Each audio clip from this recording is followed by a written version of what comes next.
Joining us now over the phone this morning is CBS News New York reporter Tony Aiello. Tony, good morning. Thanks for taking a few moments with us here. Thank you, Chris and Mary. A sad morning, but perhaps a morning that many people were anticipating that we would be facing after that serious illness that Pope Francis dealt with more than 30 days in the hospital. So a sad morning, but again, an 88-year-old man who was very, very ill. Perhaps not the most surprising turn of events. So what was your reaction, Tony, when you did get news just moments ago?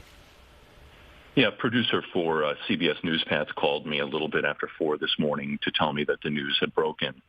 And as a Catholic, it's obviously very sad. We pray with and for the Holy Father Sundays at Mass. And many people will have felt a special connection to this Pope. I was at St. Peter's Square in March of 2013 when he was elected. And so I've taken a special interest in his papacy because it was one of the highlights of my long reporting career to have been in St. Patrick's at St. Peter's Square when he came out to the balcony in March of 2013 and greeted people with those simple words of brothers and sisters, buonasera, good evening. It was such a charming start to his papacy, and I've been honored to have covered many of the events of his papacy over the last 12 years. And Tony, we had the statement from the Vatican this morning from Cardinal Farrell saying at 7:35 this morning, the Bishop of Rome, Francis, returned to the house of the Father. His entire life was dedicated to the service of the Lord and of his church. He taught us to live the values of the gospel with fidelity, courage, and universal love, especially in favor of the poorest and most marginalized. We've talked about the fact that we called him the People's Pope, and how significant, Tony, that on his final day, he was able to greet the faithful out there with the people. Tremendously significant, Mary.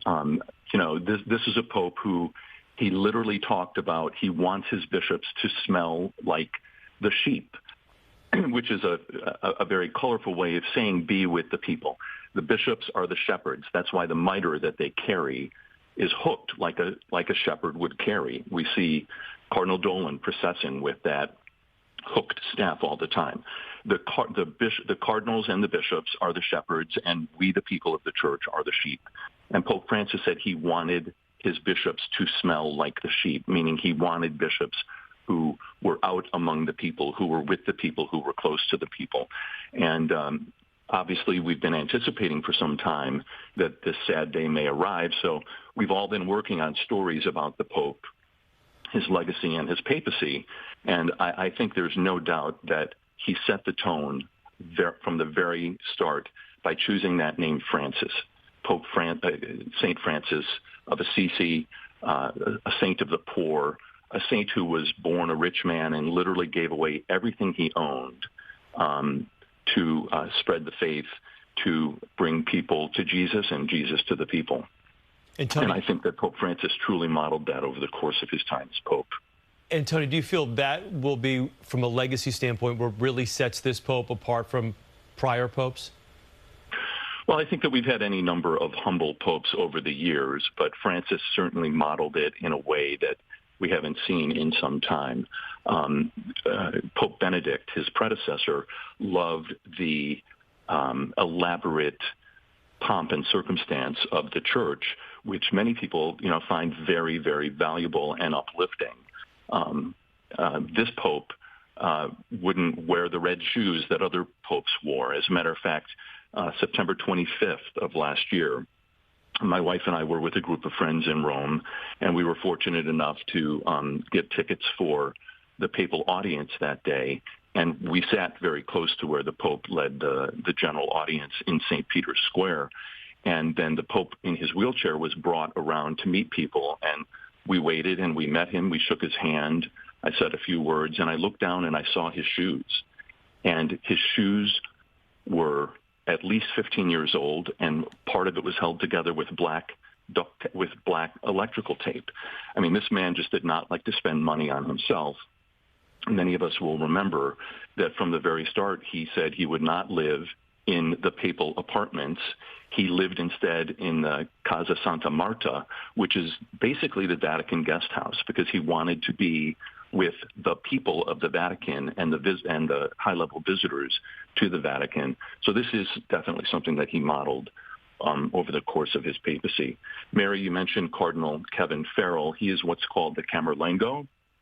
He's an Irish cardinal. The Camerlengo is basically the Chamberlain who will now temporarily administer the Vatican, run the administration and the finances after the death of the Pope.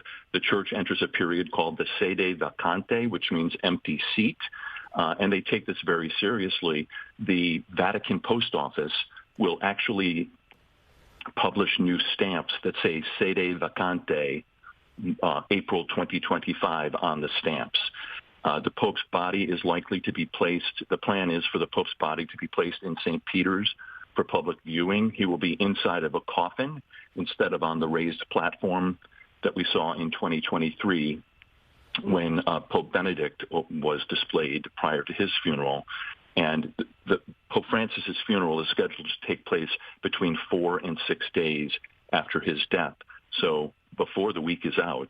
And then there will be 9 days of mourning and special masses, and then all the cardinals from around the world will gather in Rome for the conclave to elect the new pope. All right, Tony, once again, thank you as always. We appreciate your insight. Good to talk with you, and stay with us with this breaking news this morning. The Pope's passing at the age of 88, and we'll be right back.